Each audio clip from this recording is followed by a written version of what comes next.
నమస్తే. శ్రీ గురుభ్యో నమ. శ్రీమాత్రే నమ. ఆదిత్యాయ చ సోమాయ మంగళాయ బుధాయ గురు శుక్ర శనిభ్యే రాహవే కేతవే నమ. పంచగ్రహ కూటమి ఇది ప్రస్తుతం మనం ఎక్కడ విన్నా, ఎక్కడ మనం చూస్తున్నా ఈ మాట వినబడుతూ ఉంది. పంచగ్రహ కూటమి అంటే ఏంటి? 5 గ్రహాలు ఒక చోట ఉండడం. మరి ఈ 5 గ్రహాలు ఎప్పుడు లేవా? ఎందుకీ సందేహాలు? ఎందుకు ఇంతమంది ఇన్ని రకాలుగా చెప్తున్నారు? ఇది ఆలోచిస్తే పంచగ్రహ కూటమి అనేది ఎప్పుడూ వస్తూనే ఉంటుంది. ఎక్కడైతే ఎప్పుడైతే ఏదో ఒక రాశిలో 5 గ్రహాలు, ఎందుకంటే చంద్రుడు రెగ్యులర్‌గా 2.5 రోజులకు ఒకసారి మారుతూ ఉంటాడు కాబట్టి ఎక్కడో ఒక చోట ఈ 5 గ్రహాలు కలవడం అనేది కనిపిస్తుంది. అంతకుముందు మనం మకర రాశిలో కూడా చూసాం. అయినా మరి ఇప్పుడు ఎక్కడ చూసినా ఈ పంచగ్రహ కూటమి రాబోతుంది. దీనివల్ల నష్టాలున్నాయి, కష్టాలున్నాయని చాలామంది మనం వింటూ ఉన్నాం. దానికి తోడుగా ప్రేక్షకులు కూడా రకరకాలైనటువంటి అనుమానాలు, నిజంగా అలా జరుగుతుందా, జరగదా అని. ఎప్పుడైనా సరే 5 గ్రహాలు ఒక్క చోట ఉన్నాయి అన్నప్పుడు పెద్ద మార్పు కనపడకపోవచ్చు. కానీ అందులో ఇలా ప్రత్యేకించి చెప్పుకోవడానికి కారణాలు కొన్ని ఉంటాయి. ఏంటి అంటే ఇప్పుడు రవి, కుజుడు, రాహు ఇలాంటి గ్రహాలు కలవడం అనేటువంటిది కొద్దిగా ఇబ్బందికరమైనవే. ఇలా ఉన్నప్పుడు ప్రత్యేకించి ఈ పంచగ్రహ కూటమి వల్ల ఇబ్బందులు కలుగుతాయి అని, లేకపోతే ఏదో ఒక మార్పు ఉంటుంది. ఇబ్బందులు అంటే అంటే ఒక కొత్త రకమైన మార్పు ఉంటుంది. అది ఉంది అంటే అది మంచిదా, చెడుదా? మంచిది కావచ్చు, చెడుది కావచ్చు. ఏదో ఒక మార్పు అయితే ఉంటుంది అని చెప్పేటువంటి తత్వం. మరి ఇది ఎప్పుడు జరుగుతుంది ఏమిటి అంటే ఫిబ్రవరి మరి అమావాస్య నుండి 3 రోజులు అంటే 17, 18, 19 ఈ 3 రోజులు కూడా మనకి పంచగ్రహ కూటమి ఉంటుంది. ఈ పంచగ్రహం 3 రోజులే ఉంటుంది కదా, తర్వాత ఉండదు కదా అంటే ఈ 3 రోజుల తర్వాత వచ్చేటువంటి కాలంలో కూడా ఈ గ్రహం ఒకచోట ఉన్నందువల్ల వచ్చేటువంటి ఫలితాలు చాలా ఉంటాయి. ఆ ఫలితాలు ఉండడం వల్ల మనకు అనేక రకాలైనటువంటి మార్పులు ఉంటాయి. అమావాస్య నుండి 3 రోజులు కూడా మనకి పంచగ్రహ కూటమి ఉంటుంది.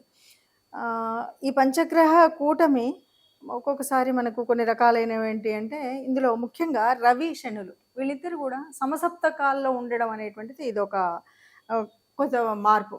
దీనివల్ల మంచి మార్పు ఉందా, చెడు మార్పు ఉందా అంటే కొంతమందికి మంచి మార్పు అనిపిస్తుంది, కొంతమందికి చెడుగా ఉంటుంది. ఇది కూడా ఇప్పుడు జరిగింది ఎట్లాంటిది అంటే వాయుతత్వ రాశిలో జరిగింది. వాయుతత్వం ఉన్నప్పుడు ఒక రకమైనటువంటి ఆ వాయువుకు సంబంధించినటువంటి అంటే ఆకాశంలో జరిగేటువంటి కొన్ని ఉంటాయి కదా. వాయువు అంటే మనం చెప్పాలంటే ఏరోప్లేన్ ఇలా ఉంటాయి కదా. ఇలాంటి వాటిల్లో ప్రయాణం చేసేటప్పుడు కానీ, వాయు గుణం కలిగినటువంటి వాటిలలో కానీ మంచైనా చెడైనా వాటి వల్ల లభించేటువంటి స్థితి అయితే మనకు కనపడుతుంది. అంటే ఇది కుంభరాశిలో వాయుతత్వంలో జరుగుతుంది కాబట్టి ఇది జరుగుతుంది. ఇంకా ఒక మాట అయితే చెప్తారు. ఎందుకు అంటే ఇక్కడ మనకు ఉన్నటువంటి పంచగ్రహాలు ఏమిటి అంటే మనకి రవి ఉన్నాడు, రాహు ఉన్నాడు, తర్వాత కుజుడు ఉన్నాడు. అంటే ఇవి కుజుడు, రవి, రాహు ఇవి కొంచెం మనకు ఇబ్బంది కలిగించేటువంటివే అని మనం చెప్పేటువంటివే. అలాగే ఇక్కడ మనకు ఈ రాశుల వల్ల రవి, రాహులు ఉన్నాడు అంటే ఒక పితృదోషం కలుగుతుంది. ఇవి మనకు చెప్తున్నటువంటి మాటలు. ఇవన్నీ కూడా మనం ఇప్పుడని కాదు, ధర్మసింధు అలాంటి గ్రంథాల్లో గనక చూసినట్టయితే మనకు కనిపించేటువంటిది ఏంటంటే ఎక్కడైనా సరే ఈ గ్రహాలు ఒక చోట ఉన్నప్పుడు వచ్చేటువంటి ఇబ్బంది ఏమిటి అనేది మనకు తెలుస్తుంది. సరే, ఇది ఏది ఏమైనా ఇది ఒకేసారి ఒకే చోట ఒకేలాగా ఉంటుందా? ఇది అన్ని రాశులకు, ద్వాదశ రాశులకు ఒకేలాగా ఉంటుందా అంటే ఇది ఒక్కొక్క రాశికి ఒక్కొక్క లాగా కనిపిస్తుంది. అందులో కొన్ని బాగా మంచిగా అనిపించేవి ఉండొచ్చు, అంటే చాలా బాగుంది ఈ టైంలో మాకు అనేలాగా ఉండొచ్చు. కొంతమందికి యథావిధిగా ఉంది, ఇంతకుముందు ఎలా ఉందో ఇప్పుడు ఇలాగే ఉంది అనిపించవచ్చు. మరికొంతమందికి చాలా కష్టతరంగా, క్లిష్టతరంగా ఉంది అన్నట్టుగా ఉండొచ్చు. మరి ఈ తేడాలు ఎలా ఉన్నాయి, ఎవరికి ఎలా ఉంటాయో ఒక్కొక్క రాశికి మనం అంటే ద్వాదశ రాశుల వారికి ఎలా ఉన్నాయో చూద్దాం. చిట్ట చివరి రాశి మీనరాశి. మీనరాశి వారికి ఎలా ఉంటుంది అంటే మీనరాశి వారికి ఇంతకీ ఈ పంచగ్రహ కూటమి ఎక్కడ జరుగుతుంది? 12వ రాశిలో జరుగుతుంది. 12వ రాశిలో గనక గ్రహాలు ఇన్ని ఒక్కచోట కుప్పకూడి ఉంటే ఎలా ఉంటుంది అంటే అందరికీ తెలిసినటువంటి మాట, ఇది మంచిది కాదు అంటారు. మరి మంచిది కాకుండా ఎలా ఉంటుంది అంటే జాగ్రత్తగా ఉండాలి అంతే. ఇది మంచిది కాదు. 12లో ఉన్నాయి అంటే ఈ వ్యయభావంలో ఉంటే నీ ఆరోగ్యం వ్యయం అయిపోతుంది. అంటే ఆరోగ్యం అనారోగ్యం అయిపోతుంది. ఆర్థిక వ్యవస్థ వ్యయం అయిపోతుంది. అంటే ఆర్థిక వ్యవస్థ అంటే డబ్బులు ఖర్చయిపోతాయి. మరి ఇలాంటివి అన్నీ కూడా ఇలాంటివే జరుగుతూ ఉంటాయి. కాబట్టి డబ్బు విషయంలో జాగ్రత్తగా ఉండాలి, ఆరోగ్య విషయంలో జాగ్రత్తగా ఉండాలి.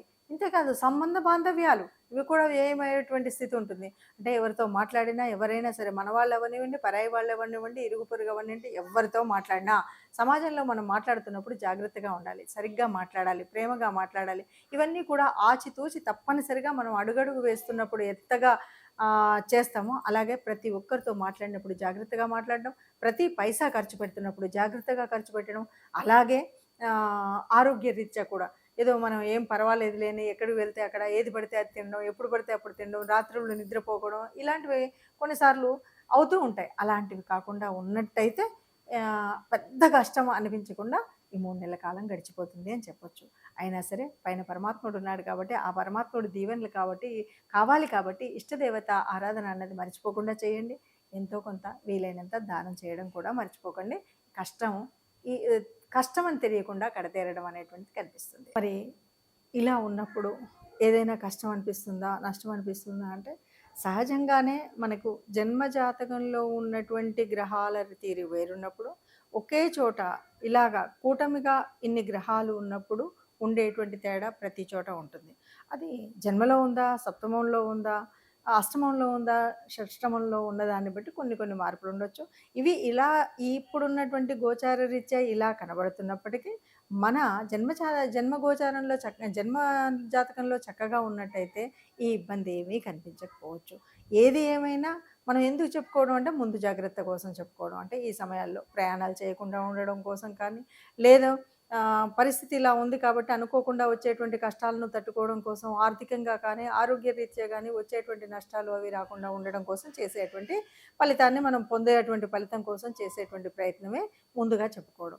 సరే, ఇప్పుడు మరి ఏ గ్రహానికైనా, ఏ రాశి వారికైనా ఏదైనా సరే మనకు కొంత ఉపశమనం అయితే ఉండాలి కదా! ఏ రకంగా ఉన్నా సరే మరి ఇలాంటి పరిస్థితుల్లో మనం తట్టుకొని గట్టిగా నిలబడాలి అంటే నిబ్బరం కావాలి. ముఖ్యంగా ఇక్కడ వాయుతత్వ రాశిలో జరుగుతున్నటువంటిది. అంటే మనకి ఇక్కడ ఏ రకమైనటువంటి దానికైనా మనం చేయాల్సినటువంటిది ఆరోగ్యరీత్యా తీసుకోవాల్సినటువంటి జాగ్రత్తల్లో చక్కగా అంటే యోగాలో మనం ఏదైతే ఉచ్ఛ్వాస, నిశ్వాసాల ద్వారా అంటే గాలిని మనం తీసుకొని వదలడం అనేటువంటిది వాయుతత్వానికి సంబంధించినటువంటిది. దీనివల్ల ఆరోగ్యాన్ని సరిగ్గా నిలుపుకోవడానికి బావుంటుంది అని చెప్పడం అనమాట. అంటే ఎవరైనా సరే బాగా మీ యోగా ఆసనాలు ఇవి చేసుకున్నట్టయితే చక్కగా ఉంటుంది. ఇంతేనా మరి అంటే మనం శారీరకంగా దీని గురించి చేసుకుంటున్నాం. కానీ గ్రహాలు అనుకూలించలేదు కాబట్టి ఆ దైవానుగ్రహము కావాలి, గ్రహాల యొక్క అనుకూలత కూడా కావాలి కాబట్టి తప్పనిసరిగా ఈ 3 నెలలు ఏ రాశి వారైనా వీలైనప్పుడల్లా మనం నవగ్రహ మండపానికి వెళ్ళడం అనేటువంటిది కనుక చేసినట్టయితే ఇబ్బంది లేకుండా ఉంటుంది. నవగ్రహ మండపానికి వెళ్ళడం, నవగ్రహాల చుట్టూ ప్రదక్షిణ చేయడం, ఇలా చేయడం. అలా కాదు ఈ మధ్య కాలంలో మనకి ఏదైనా పండుగ వచ్చినప్పుడు శివరాత్రి వస్తుంది, లేదు శివరాత్రి దాటిపోయింది, ఈ మాసం అంతా ఉంది అనుకున్నప్పుడు కూడా అంటే ఈ మాసంలో మనం ఎప్పుడైనా ఆరాధించవచ్చు కాబట్టి మనం చేయాల్సింది ఏమిటి అంటే ఏదైనా సరే దానం, ధర్మం.